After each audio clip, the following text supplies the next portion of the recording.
Bonjour, jour numéro 3. On est en train de quitter la ville de Pleos. Avant de la quitter, on va acheter du poisson fumé. Et il y a du soleil. Hier soir, c'était assez gris, il y a eu de la pluie. Aujourd'hui, c'est samedi avant le dimanche Pâques. Il y a beaucoup plus de touristes qui arrivent. Et nous, on va quitter Pleos pour atteindre la ville de Kostroma. Ça va être notre premier arrêt. Ça, c'est le poisson fumé. Différentes sortes de poissons fumés. Ça, c'est du poisson de mer qui vient ici surgelé et il est ensuite fumé. Et ça, c'est des poissons d'ici. Super bon. Donc, on en a acheté un peu. Et aussi, en Russie, on mange ça. Ça, c'est du poisson séché, salé et séché au soleil. Ça, c'est assez difficile à l'ouvrir, mais ça se mange souvent avec de la bière. C'est très bon à manger avec de la bière. C'est vraiment sec, hein. Sec. Nous sommes arrivés à la ville de Kostroma et ça c'est la place centrale de cette ville qui a été, je pense, qui a dû être construite sur un plan au 19e et là-bas vous voyez le bout des galeries marchandes parce que Kostroma c'était un vrai centre de commerce et là aussi il y a des galeries marchandes.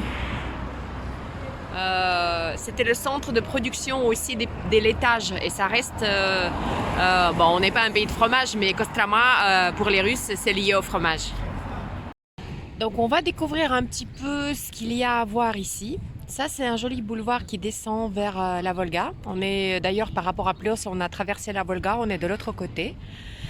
Donc les galeries marchandes. Aujourd'hui il y a un marché, on vend des tissus, des nappes.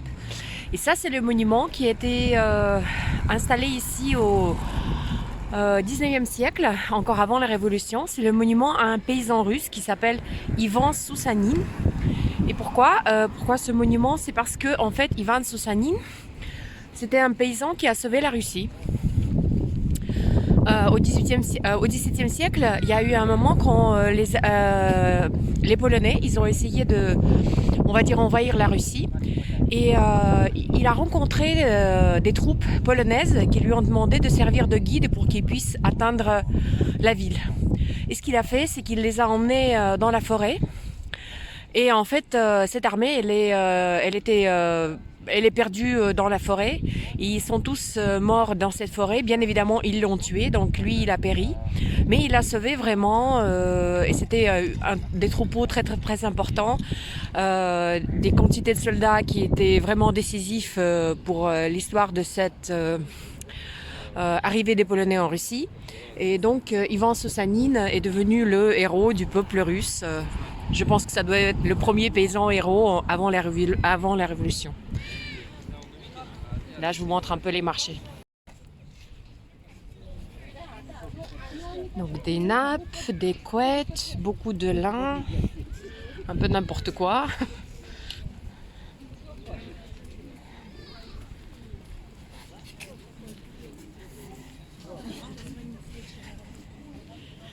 Et des bricoles en bois,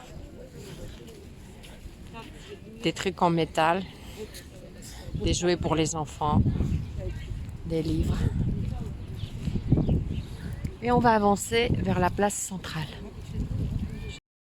Donc on est sur la place centrale. Il y a des touristes, des petits groupes, des gens qui se prennent des photos avec n'importe qui. Et ça c'est très original parce que c'est la première fois que je vois des pompiers avec un truc aussi classique en termes d'architecture et aussi grandiose, on va dire comme ça. Donc on va continuer, on va prendre cette rue pour aller visiter un monastère qui se trouve pas loin d'ici. Ça c'est, on dirait Venise. Tout le monde donne à manger. Je parle pas des chevaux, je parle des pigeons. Je vais vous montrer là. Petite Venise. Donc là c'est une rue avec plein de styles mélangés. On voit des trucs plutôt classiques, trucs art déco, architecture très russe, avec même une maison en bois.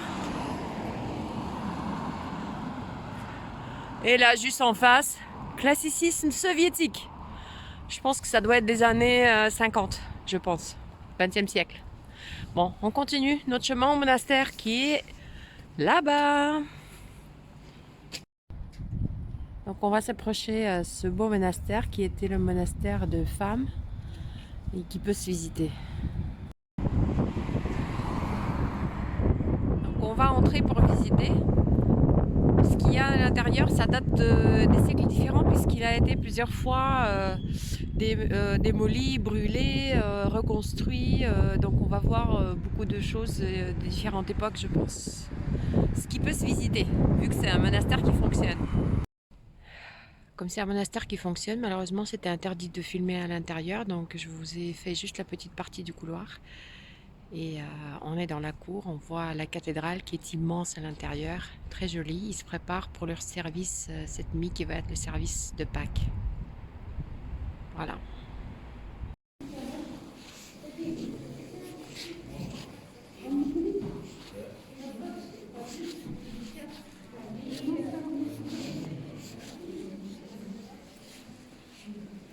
On se déplace dans un autre musée.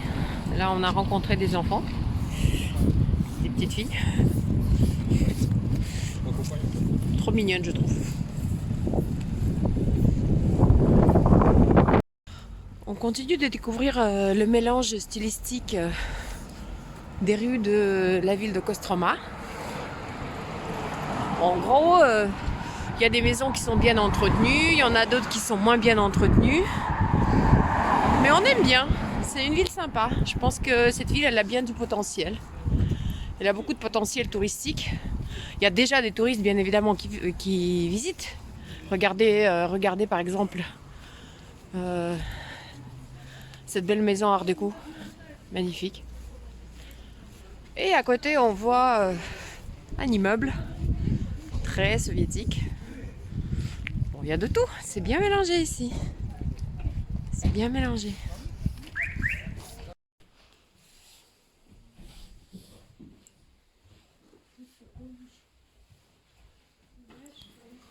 Ça, c'est le sous-sol, je pense, de la maison. Avec quelque chose qu'ils ont dû découvrir l'ère des travaux. Et en même temps, ils ont gardé le décor des chambres, ce qui fait un mix bizarre. J'ai jamais vu ça de ma vie. 14 лет на посту главы города с 1898 по 1912 год. Кострома преображается здорово, появляется все, что только...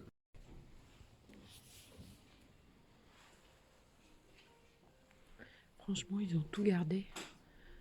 Il y a tous les meubles. C'est assez rare, car pendant la Révolution, beaucoup de choses ont pu être détruites.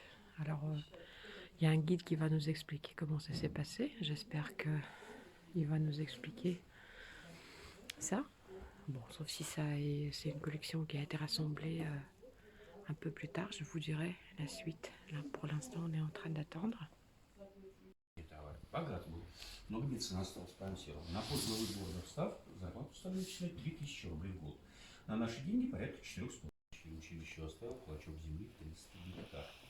Первая мировая война начинается, на свои деньги вот этот дом переделывают под госпиталь. К чему был разговор? Если бы в Костроме до революции на свои деньги устроил этот еще и музей.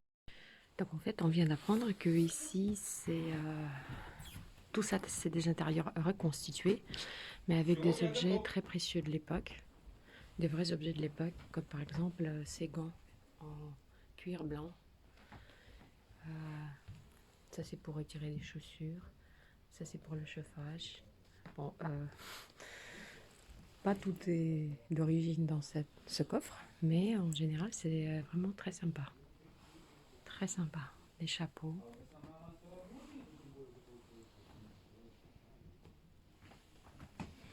On va rejoindre le groupe.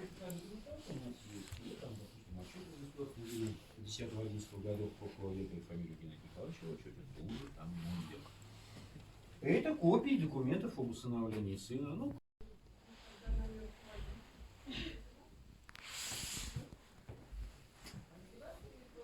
Puisqu'il y a Pâques pour aujourd'hui, ils ont même installé ici un gâteau de Pâques au musée. И вот сюда, прошу. Тут же натуральный. До прожилки между стекол настоящий свинец. Сейчас такого никто не делает.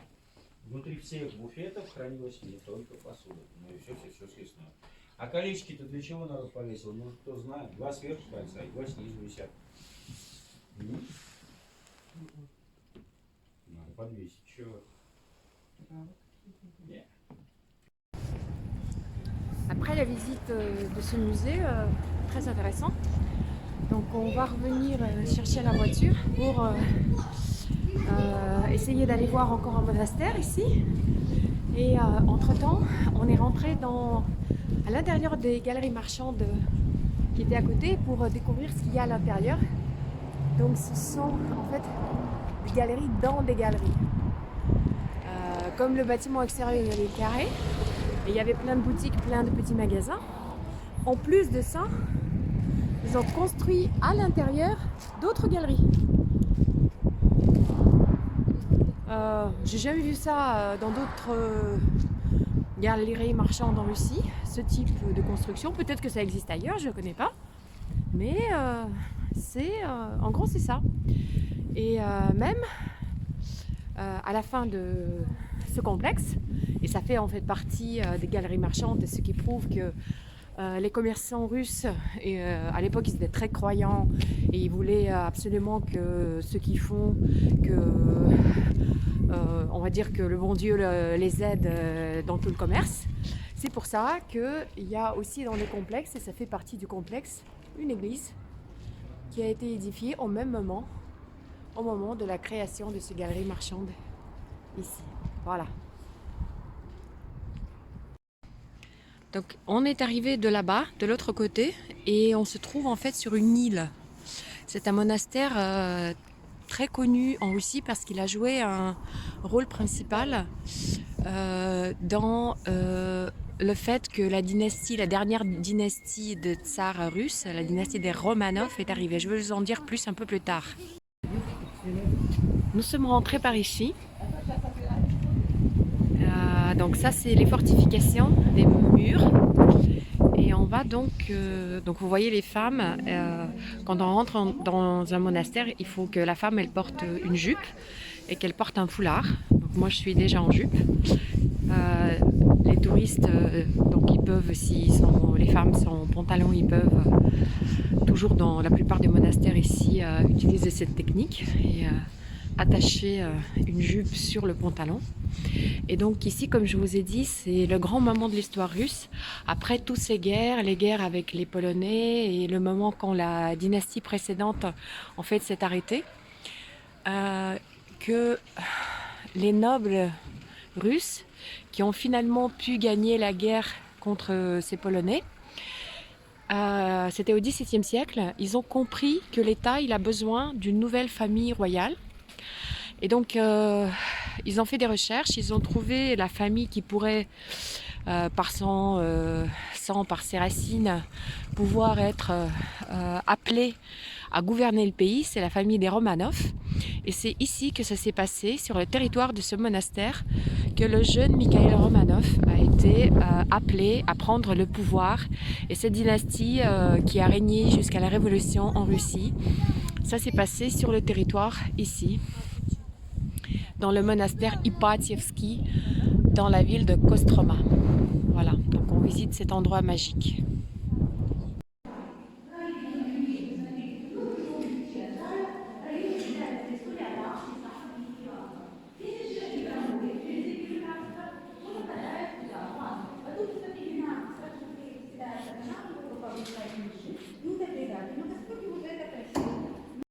Dans les grands monastères comme celui-ci, les cloches, c'est pas juste un bâtiment avec une cloche, comme vous avez pu voir hier, qui faisait en fait partie de l'église, mais c'est des vrais clochers avec plusieurs cloches. Et donc au moment quand ils vont sonner, au moment qu'il y a les fêtes ou que les cloches il faut les faire sonner, c'est pas une personne qui fait orchestrer les cloches, mais c'est quelques personnes en même temps. Après il y a un système de cordes aussi. Donc là dans ce monastère vous voyez justement un exemple d'un clocher avec plusieurs cloches. Là d'ailleurs il n'y en a pas toutes qui sont installées, mais juste là-haut, On voit, je ne sais pas si vous voyez, c'est juste les petits bouts, c'est plusieurs petits.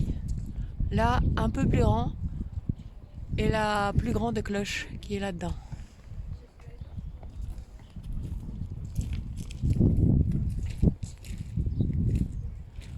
Et l'architecture du style russe.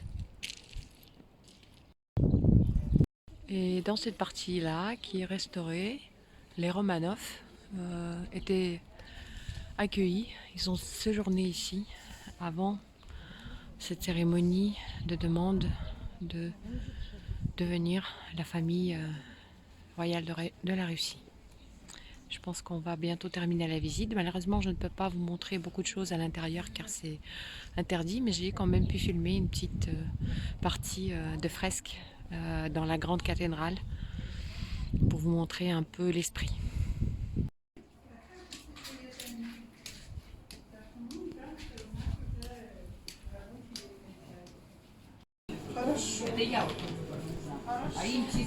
Finalement, on a trouvé des endroits pour pas là-bas au marché avec des très bons fromages et on a même un à la truffe qu'on nous a fait goûter. C'est des fromages durs, mais ils sont bien bons.